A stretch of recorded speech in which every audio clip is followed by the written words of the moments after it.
he didn't want to move to the US, right? I think in order to move to the US, he would have had to sacrifice his career. He would have to leave his family. He would have to literally uproot himself and essentially sacrifice his identity, right? And in many ways, for me to go back to Haiti at that time, I would have had to do the same thing. So I think the cost for both of us was essentially too much.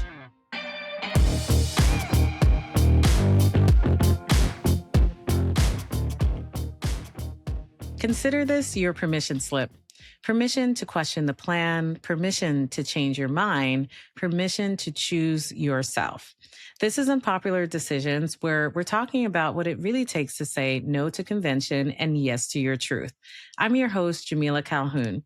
Before we dive in, if you've been enjoying our first season on Unpopular Decisions, please don't forget to leave us a review or subscribe wherever you get your podcasts.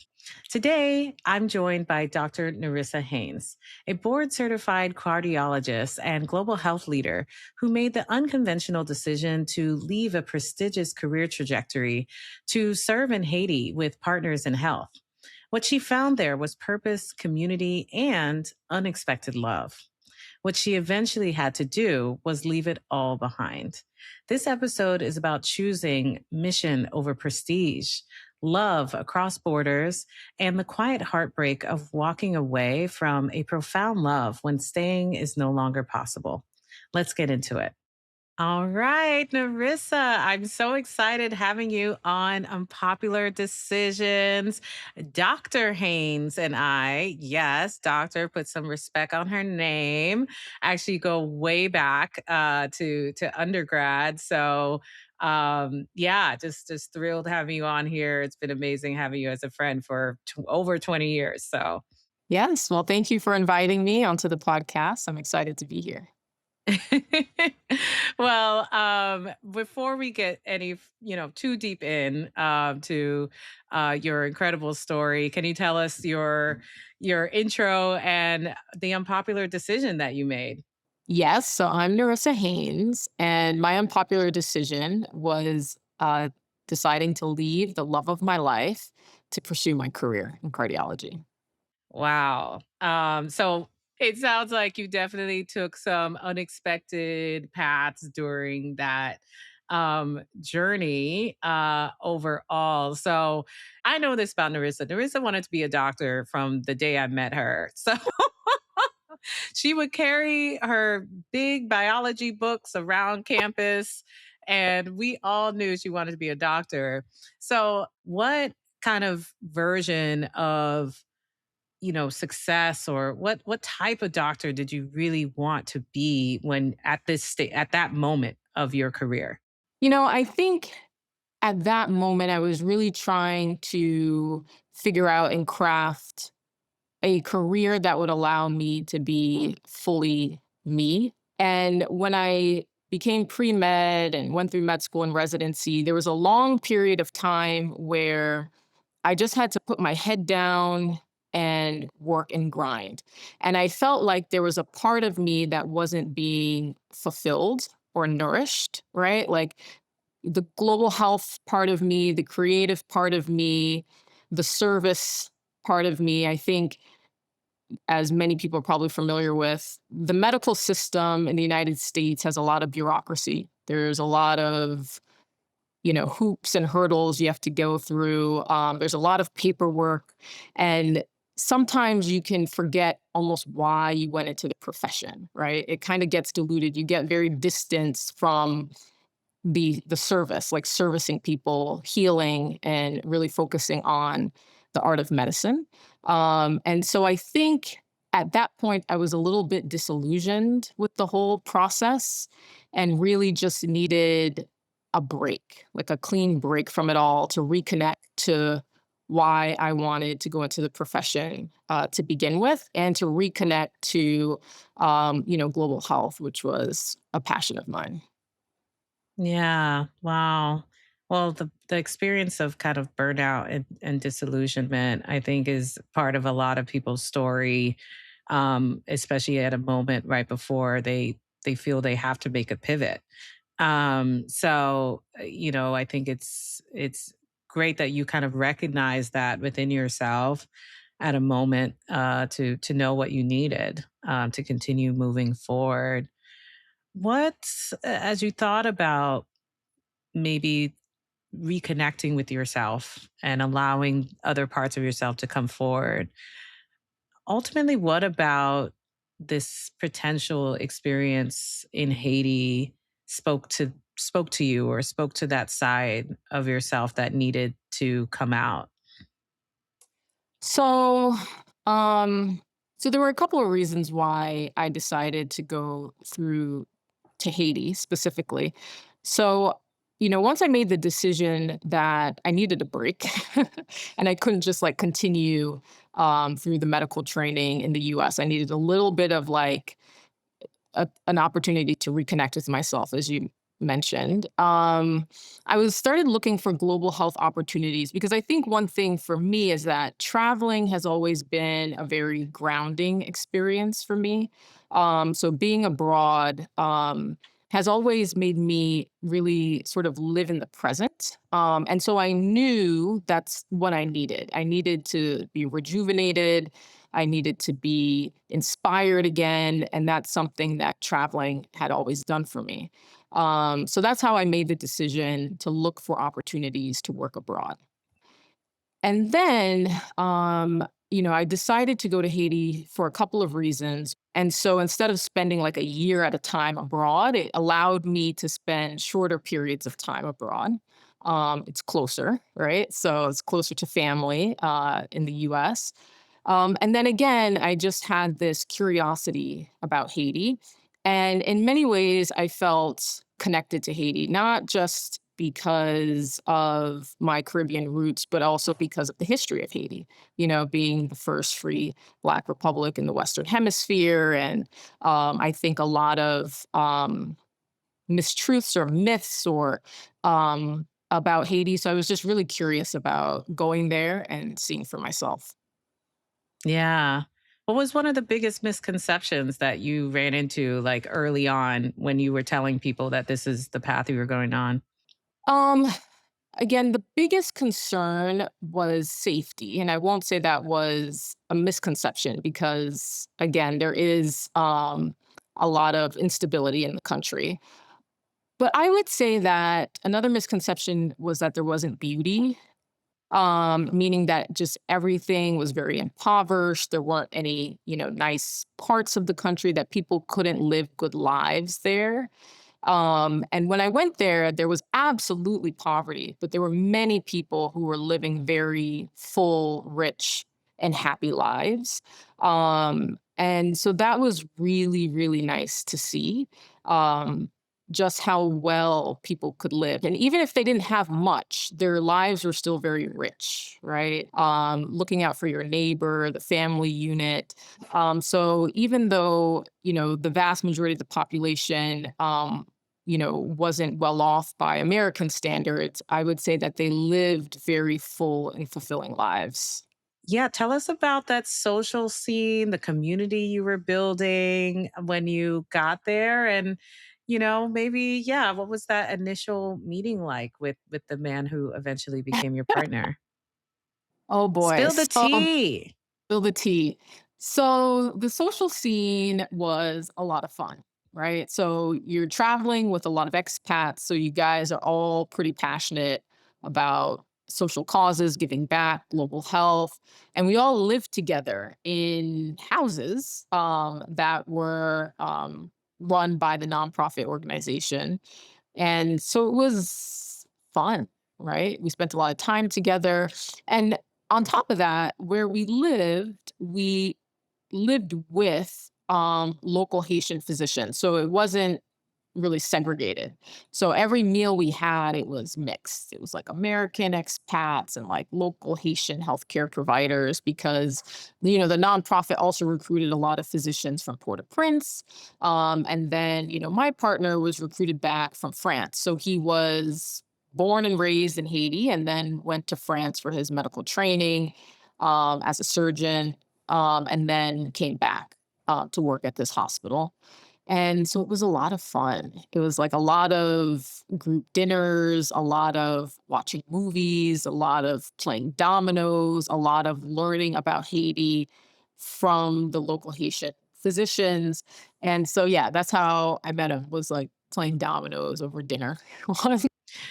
Well, y'all listen to this because this could be the key to fixing all this dating app foolishness. Is like communal living is a huge part of why people meet their partners in college. It's a huge reason why people meet their person at work. It's these kind of casual situations, hanging out, sharing space and time together. So, it sounds like it was just a really enriching part of your journey there. But on top of that, also gave you guys some time to meet and spend time together. Yes. When you thought about dating, it- was that on your mind when you were in Haiti? Like, I yeah, what was going on? not think about dating at all. Like, it was not on my mind at all. In fact, I was like, I'm not gonna date, you know? Caribbean men have a reputation. Mm, So I was like, "No, no way.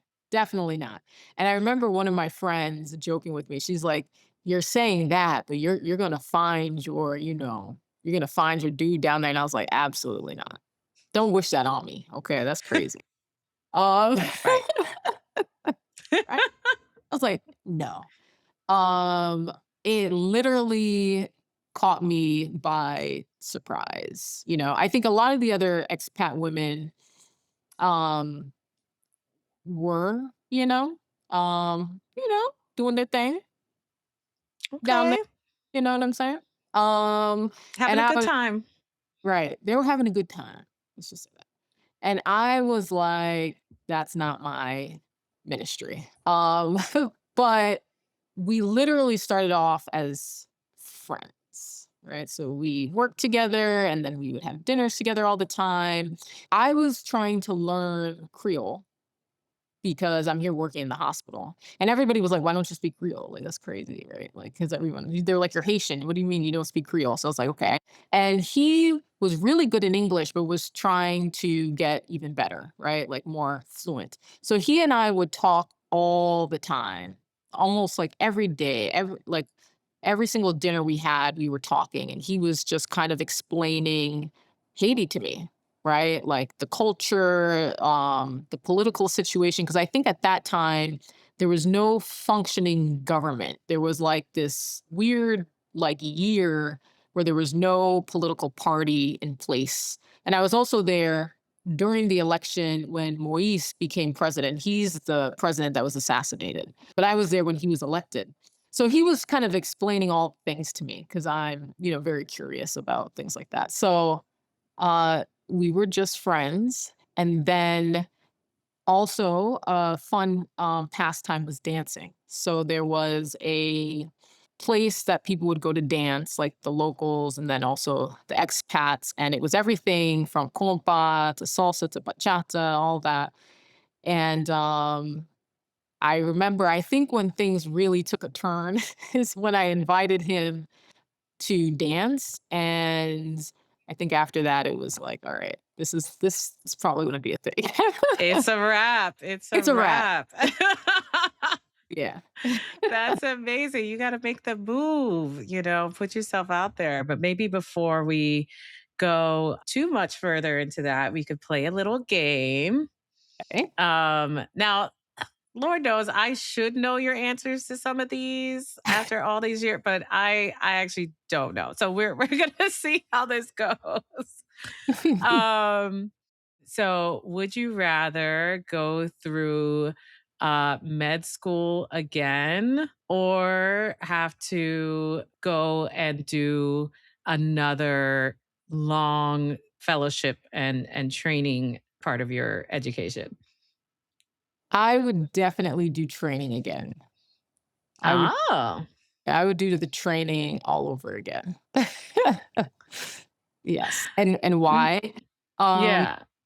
when I was in med school back in my day, like, so far long ago, because like med schools have changed quite a bit, but a lot of it was just rote memorization. So a lot of classroom dictation, just a lot of, studying in the library. Whereas when you're in training, it's like an apprenticeship. So you're actually interacting with patients, you're learning by doing. And so that was always much more captivating to me. It was really hard. The hours were very long, but it was fulfilling because you were actually doing the job that you wanted to do. So it was tough, but I would rather do the training again over med school. Yeah. Okay. Interesting. I know you guys were working long hours though, but I hear you about actually getting to see the work versus just like read about it. So that makes sense. Okay. Would you rather fall in love uh, kind of abroad and then have to figure out where you guys are going to live? Or would you rather have your parents fix you up with somebody who went to your elementary school? Ooh, boy. Um, I would say fall in love abroad. Fall in love abroad and, hopefully figure it out. And I just think it's more organic, right? A more sort of like the word that's coming to mind is like natural way to fall in love as opposed to kind of being set up by your parents. Although, no shade with the dating world these days, maybe we should all be doing arranged marriages. But yeah. That's what I was gonna say. Indian matchmaking on Netflix, like it's all the rage right now. And watching a few of those episodes, I was like, "Can I put my bio data?" Like, can you set me up, please? Because Right, because the algorithms are not doing it. Okay, so there is that. um, so I guess the last would you rather? Would you rather be called on to make a tough call in your romantic life, or to make a tough call in the operating room or the ER? Ooh, a tough call. I think it's easier to make a tough call in my professional life. That's easier. So I think I would say I would prefer to make a tough call professionally than personally. Because I making a tough call professionally is something we have to do all the time. But making tough calls personally is definitely harder. Yeah. No Well, it's training for interesting. that. Right, right. Well, it's interesting because, of course, to us, we're like, wait, you literally have to make a call on somebody's like life, like stressful. It is stressful. It is stressful. Yeah, yeah. So, okay, fun, fun. But let's maybe jump back in to your journey here. What were the responses from, I guess, first your fellow expats to you guys deciding to date, and then I guess beyond that, um, what were people kind of initially thinking when this did become a thing? I think that for a lot of people, they were dating casually. I'll just say that. It was a lot of casual dating. And I think with the two of us, it progressed to being serious pretty quickly. So again, we were probably friends. I was probably in Haiti for like a good 6 months before we like went on a date, right? Of just the two of us. Um, and then like after that, I guess like I don't know, in his mind, he was like, okay, you're my girl. And next thing you know, I'm meeting mom, dad, brothers, nephew, I'm like in the family. It escalated pretty quickly. When I say escalated, meaning me sort of being integrated and invited like literally into his family. Um, and for me, it was a very enriching experience. Like I got to see the familial bonds, you know what I mean? The family structure, how neighbors and communities really looked out for each other because I was like in it. I had some bomb Haitian food cooked by his mom. Like it was a done deal. That food was so good. I was eating like Yeah, I I was eating well. love Haitian food. It's It's so so good. good. Like So good. Oh my goodness.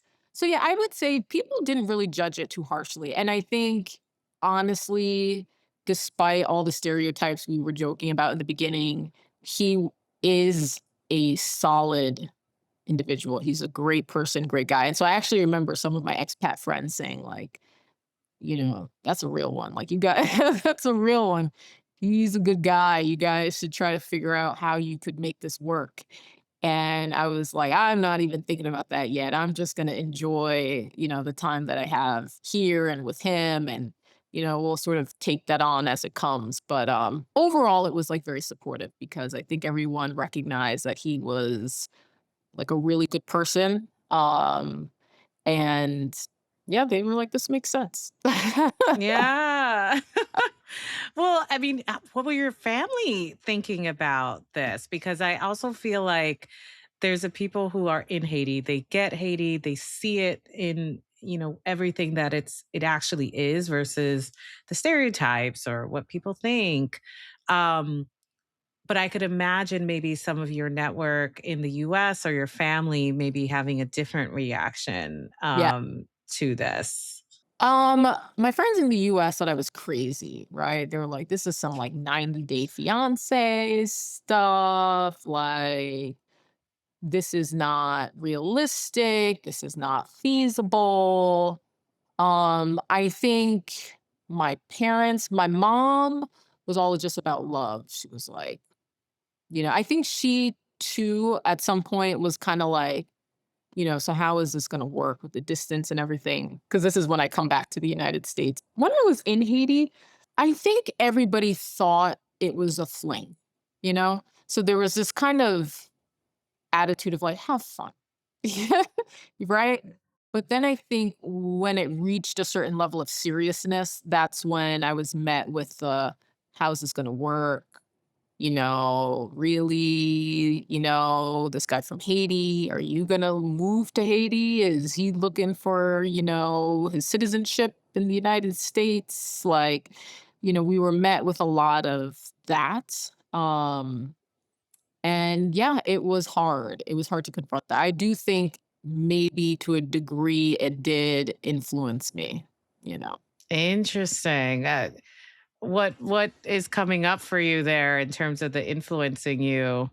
What changed about the way that you were maybe looking at the relationship or moving at that time?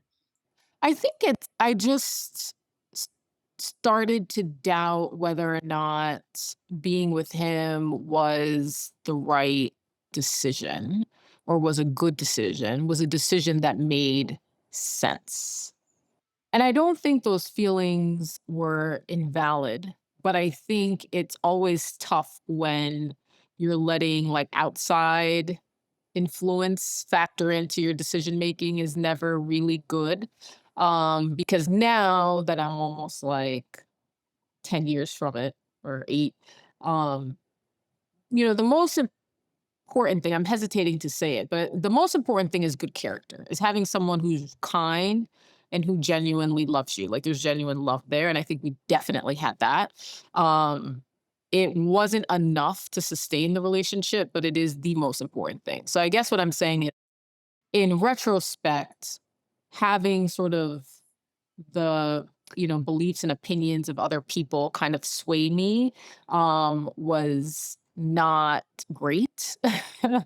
um but yeah, that's where they were coming from. I think a lot of it had to do with stereotypes, thinking he was somehow trying to take advantage of the fact that I was American, or if I were going to live in Haiti, is that smart? Like you would get rid of your privilege of like living in America to go live in Haiti? Like there was definitely a lot of that as well.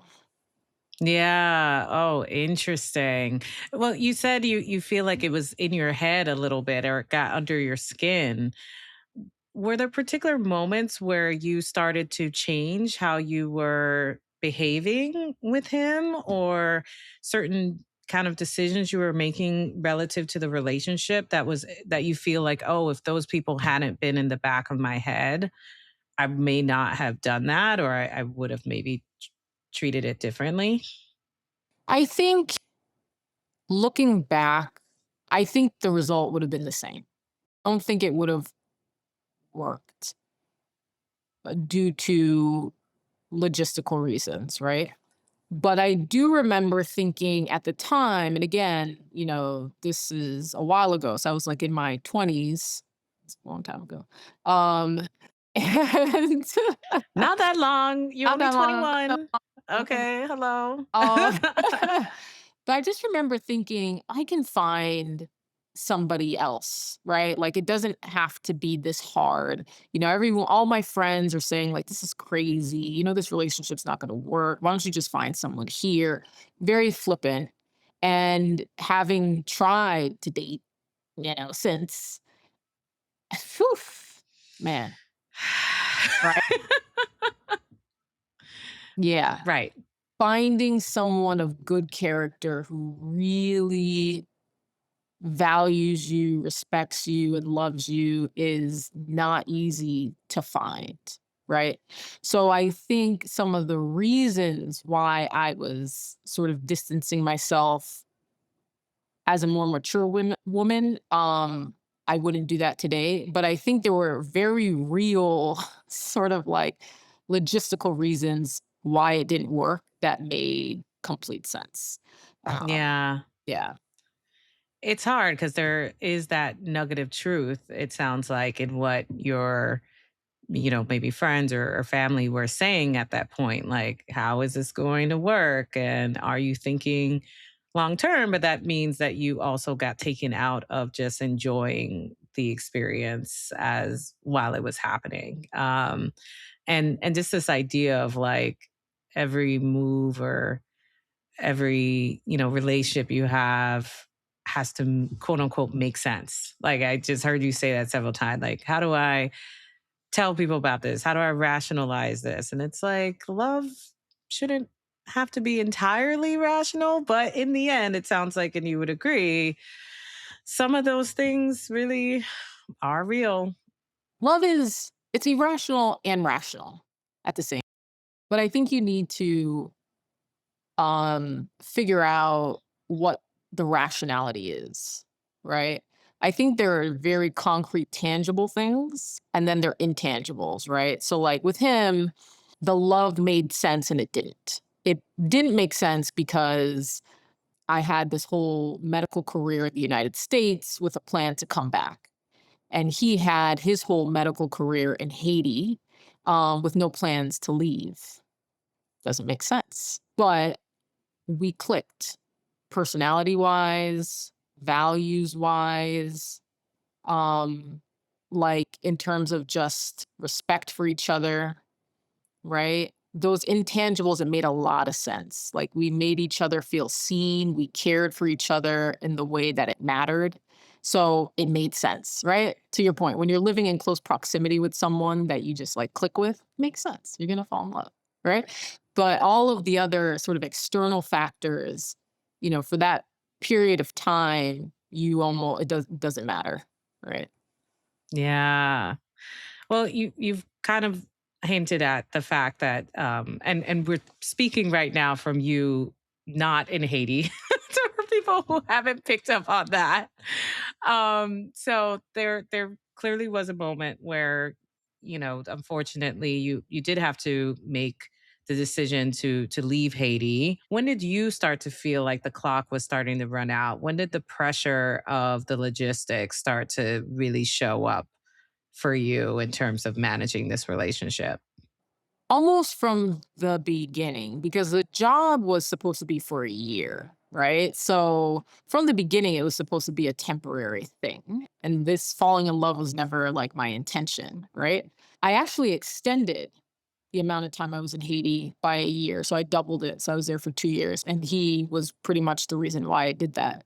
But, once it reached the 2-year mark, it was very clear that my role had ended there. And I, even before I went to Haiti, remember there's this question of like, are you going to continue training? Are you going to work? Like, you can't be gone from the US system for too long or else you kind of default, right? So you kind of need to keep up your practice. Quickly, was the decision to even extend by 1 year kind of questioned or unpopular as well? I'm just wondering because it feels like even that your family's expecting you to come home. People are like, "Oh, it's 1 year. Where's your flight?" How was even that moment? Oh, yeah. I mean, people were like, "Oh, why are you staying for another year?" My parents, especially friends. It was definitely not the norm. But And did they luckily, know it was because of a relationship? not explicitly. Okay. Because I could imagine people have this situation all the time where it's like, "Oh, I'm moving across the country. Oh, why are you doing it? Oh, I met somebody." The, like, reaction changes Mhm, when you tell people it's because of a relationship. mhm. So, okay, so you weren't super open about that aspect. No, I wasn't super open about that aspect. Just because I already knew what people's assumptions were, what their beliefs were, and I just didn't wanna deal with it. I was like, "You know what? I am very happy, and so I am going to extend this and continue to be happy." And there were a couple of other expats, Haitian Americans actually, that had traveled and were working at the same hospital who were staying for longer periods of time. So I also had friends, outside of him who were staying. And so I had my little community there. So I was like, I'm just gonna stay, another year. But I knew I had this tension of like having community there, having love there, but then having this whole career and profession that I left in the United States that I spent, like at least 10 years building. And so I, tried to thread the needle, right? Like, am I able to maintain both? Because I knew, or perhaps I made a decision that I was going to go back to the US, right? And I was gonna continue my medical training. And he was very supportive of that. In fact, I made the decision to go into cardiology while I was in Haiti because of all the heart disease I was seeing. Paul Farmer, the founder of the nonprofit, actually wrote my letter of recommendation. And I started teaching like cardiac subjects to the doctors in training in Haiti. Right. And he was very supportive of it. Well, you found a lot of things in Haiti, purpose and a career path, and love. But you were kind of touching on the fact that, yeah, there was always this expiration date. And you had mentioned earlier that the new employers that you might have been applying for would look at your time in Haiti in a particular way. So what were you kind of working through when you started to realize, okay, the timeline is becoming a little bit imminent? I think, luckily for me, the experience of working in Haiti was so transformative. So, I wasn't just there sort of frolicking in love, although there was that, but there was real work happening on the wards, right? So I had a lot of inspiration from patients that I had taken care of. And I think in my essays that came across, right? It was a very like compelling story. And I think for me, it reinvigorated my passion for medicine because, again, I'll use the word pure. In many ways, practicing medicine there was a bit tragic, sad because of, so much death. But at the same time, there was almost like no bureaucracy, right? There was like no, you know, worrying about coding this and billing this, and the care that was provided at this hospital was essentially free, right? So the whole costing and payment was almost completely gone. You just took care of patients, which to me was very fulfilling. right? I enjoyed that work.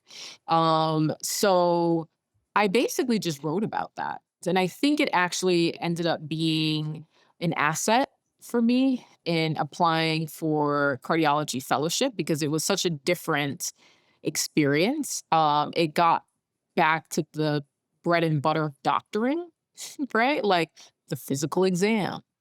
You don't have MRI and the fanciest, it's like it's you, your stethoscope, your hands, like, can you diagnose with very little? It kind of harkened back to old school medicine in many ways, which is unfortunately, some would argue, unfortunately, a dying art.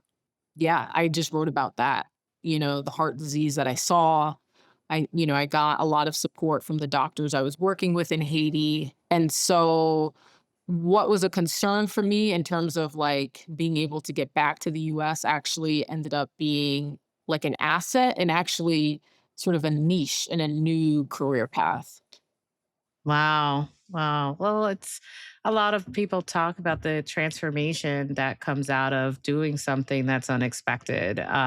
What was the hardest to walk away from when it came to thinking about, actually signing on and flying back to the US in a one-way flight? The relationship, the community, the mission itself? I would say probably the relationship, although I tried to continue all of the above. Even when I left, we were still together. Like he traveled to the US, I went back to Haiti. So we were still continuing the relationship for a period of time. I kept in touch with the Haitian physicians, and then that ended up snowballing into like a nonprofit that we started together.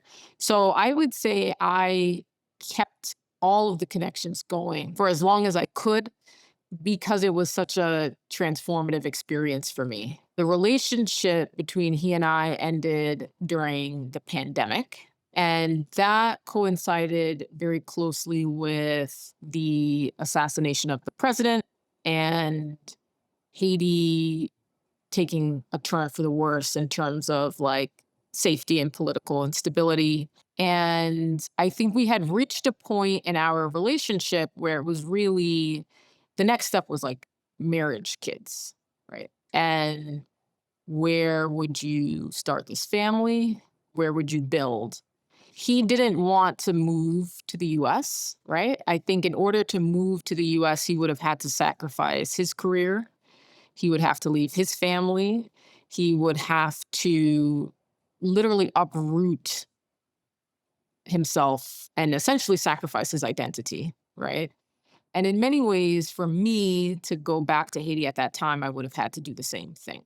So I think the cost for both of us was essentially too much. So that was really challenging. And I had seen how the country changed because I had gone back, I think 2019, right before 2020, and it was already changing to the point where when I was living there, we were going out, we were going to the beach, we were having a great time, living our best lives in Haiti. And when I went back, we were getting stopped in the streets by like child soldiers, young boys, huge machine guns. Like it literally had become a war zone very, very quickly.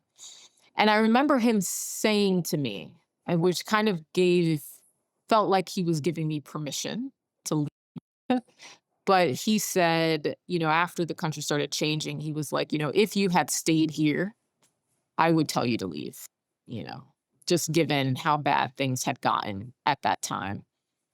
And so we ended things. I know it was really, really hard because we still loved each other, right? So the trauma of having to end things when no one did anything wrong, it was literally circumstance was very hard.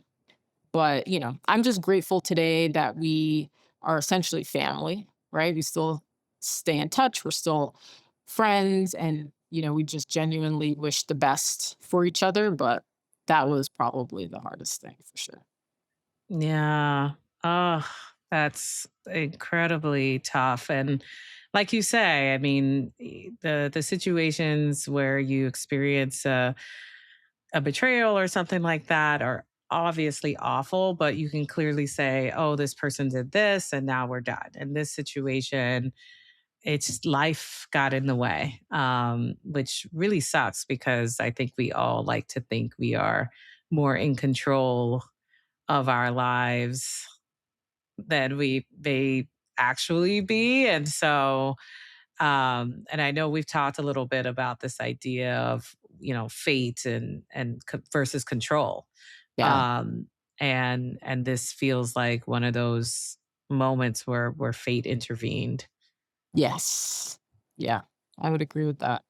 in a Mhm. way that sucked. Yes. Yeah, Definitely. yeah. I mean, it's interesting though, because I think for a lot of people, there's at least this idea of love should be worth it, um, and should be able to break through the barriers.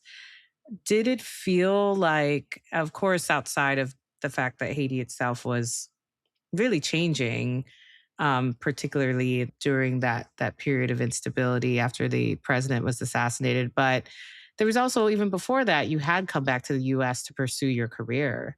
Did you ever feel like I'm making the wrong choice, or the priority of my career is too high relative to making this relationship work?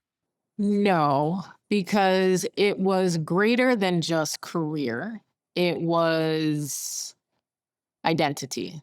So I think love is 90% of it, but that 10% can make or break, right? So that's also really important. I'll just say this, one person is not enough to make you happy, right? Like your happiness is multifactorial, and one individual cannot make your life fulfilling to you or complete. They can provide a lot of it, maybe arguably most of it, but not all of it. And so, again, career is one aspect, but also, I had family, right? So I have aging parents. I'm the eldest daughter. I had responsibilities. Right? It's like there were expectations of me here. And he had expectations of him. He was the eldest son, and he was financially keeping his household afloat. So, yeah, we both had familial responsibilities, right? So that's one thing. We both had careers, right? And both of those things are tied to your sense of self, right? So it could be very destabilizing if you're stripped of those things, like your family, your profession. And then when I was in Haiti, I was quite dependent on him as an expat, right? So, I wasn't really driving anywhere. He was driving me everywhere. Like I was very dependent. And so in some ways it didn't feel fully like real life, right? So I don't think our worlds fully integrated. And that matters a lot. Like, can your worlds, the way you live, your lifestyle, all of that merge? And I think some of it's gendered because even after the relationship ended, I encountered a couple of people who were like, just go live in Haiti. Like, I mean, what's the love of your life? Just go live there, you know? But it was never necessarily asked in reverse, why he was so set on not coming here. But I do think like when you really love someone, you have to be willing to let it go because you care about their happiness. So I knew that if he were to come here, he wouldn't be happy, right? So he was like the chief of orthopedic surgery. He would have to start from scratch. When he was a gentleman of a certain age, so that wouldn't be easy for him to do. He would completely have to uproot himself, leave his family. I just knew that he wouldn't be happy, right? And that I wouldn't be enough, right, for him in that situation and vice versa. So, I think that's how I would answer it. You have to be happy and complete on your own. I don't feel like another person can fully complete you. Ooh, there were so many layers to what you just said in terms of, your identity being such a part of, you know, love. It's you seeing who he was and appreciating that and knowing that it couldn't fully be alive and everything that he wanted if he moved, and you also saw that for yourself.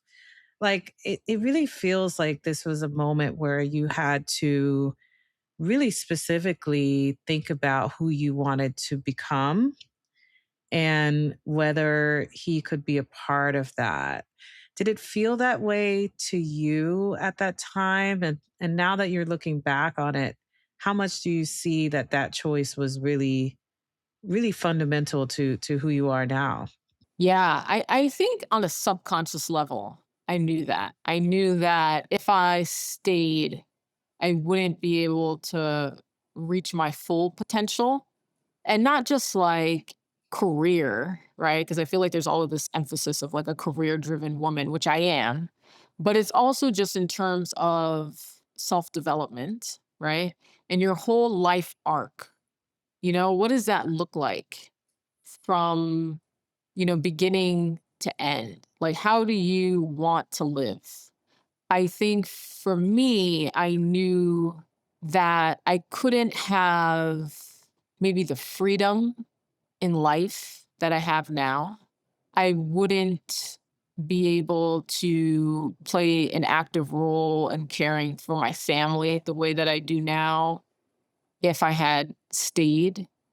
And I think raising a family would have looked very different from the way that I envisioned. There's still a part of me that like longs for the good times. And it's funny, I think if things had not changed, perhaps my intention of being, like traveling back and forth between Haiti and the United States could have become a reality. But I think because of the political instability and how things changed, it wasn't, feasible. Yeah, so this is sounds just incredibly transformative about how you see yourself and love. But was there any part of yourself or others that you had to forgive in order to move forward? Yes. I felt very guilty choosing myself. I felt very guilty leaving. I felt very guilty ending the relationship. In fact, I couldn't do it. I was crying on the phone and he was like, "I think I'm going to have to do this for you," because I just like couldn't even say it. I think it was a beautiful moment in time that enriched both of us. I think for me, it showed me and taught me what love looks and feels like, but mostly what it feels like, right? Like, yeah, love it's a feeling. It's how somebody treats you. It's who you become in the other person's presence. And I got to learn what that feels like. And I realized talking to other people, like some people go through their whole life not knowing that, what that feels like. So I consider myself very lucky and blessed to have had that experience, with him. He ended up building a house, which I thought was almost poetic, right? To kind of build something in the midst of chaos and unrest and violence. But he, built a home for himself. And I think he hoped it would be, for the two of us at some point. But, things didn't quite work out that way. Yeah. Well, it's such an interesting word, guilt, that you said, because it does feel like it's so hard to feel like we have permission to choose ourselves and that, responsibility or gratitude even should basically drive all of our choices, like just being grateful for that. Yeah. And I think especially as women, we struggle with that, right? We're almost brought up to think about everybody else before we think about ourselves. I think a lot of us are people pleasers to a fault.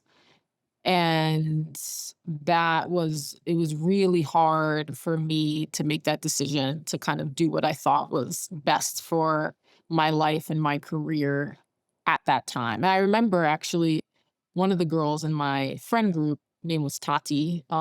She, unfortunately passed away recently, but I remember her telling me that she was like, I think as women, a lot of times we're expected to sacrifice everything.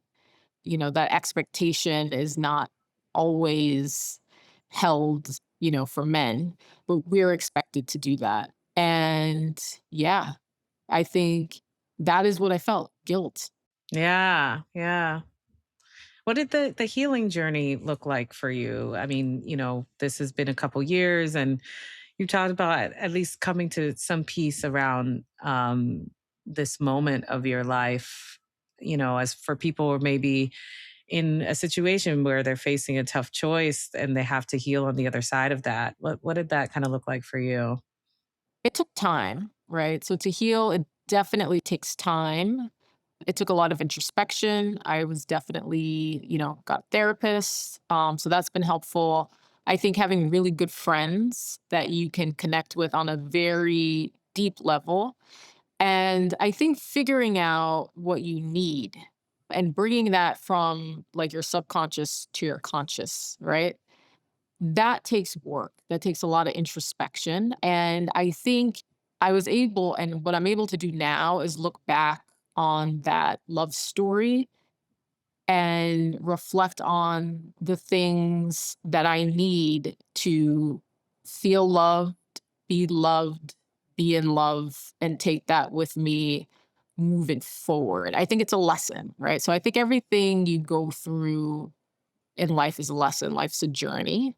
And so many things I believe are not by accident. If you have the perspective of like, even if this is not forever, I'm going to learn from it so that I can continue to evolve as a person.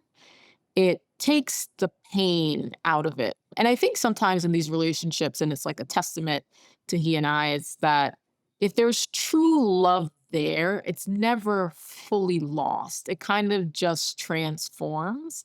So there isn't like romantic love now, but we definitely, wish the best for each other, support each other from afar. So at this point, I don't feel like I lost anything. I think I gained so much from that relationship and so much from the experience.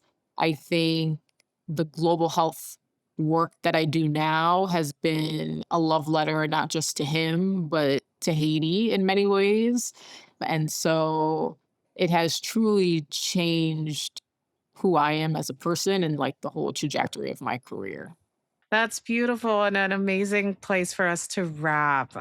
This conversation has been so incredible, and just all the vulnerability that it takes to show up fully as yourself is really going to touch people's lives. So thank you for that. But our final question, um, as we are a show all about building the courage to choose yourself, as you did, what would you like to say to the haters, the people who judged you choosing yourself, choosing your career, without understanding the reality behind it?